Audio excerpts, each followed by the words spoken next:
Half of the country's resident doctors have walked off the job for 25 hours. The 2,500 junior doctors say their latest pay offer from Te Whatu Ora isn't fair, as some of them are getting a pay rise, while some face a pay cut. As Demelza Leslie reports, hospitals around the country remain open, but all services are affected.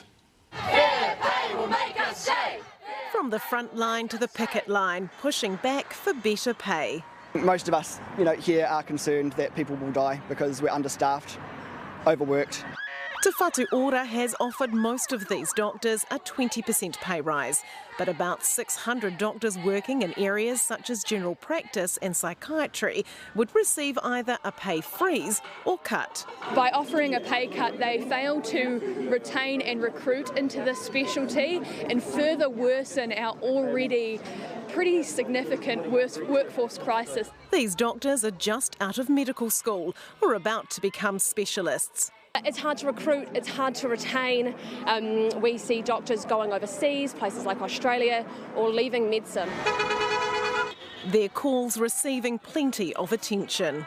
It's great to see the public support today, and I think that's just in recognition of the fact that everyone agrees that our health system's under an obscene amount of stress. We just want a fair deal, and we just want to not feel unvalued. The pay dispute is likely to now need an independent facilitator to resolve it. Te Whatu Ora says the country's hospitals remain open, but non-emergency patients should see their GP. We have had to reduce some of our planned care activities. That has varied across the motu in some districts. We've had to reduce it by a more significant amount than others, and that depends on that workforce and who's available. In a statement late this afternoon, Te Whatu Ora clarified it was focused on settling the dispute to avoid more disruption for patients. It insists that resident doctors will not have their pay cut. The current strike ends tomorrow at 8 a.m, but further disruption is likely next week, with junior doctors planning a 3-day strike from next Thursday. Demelza Leslie, Newshub.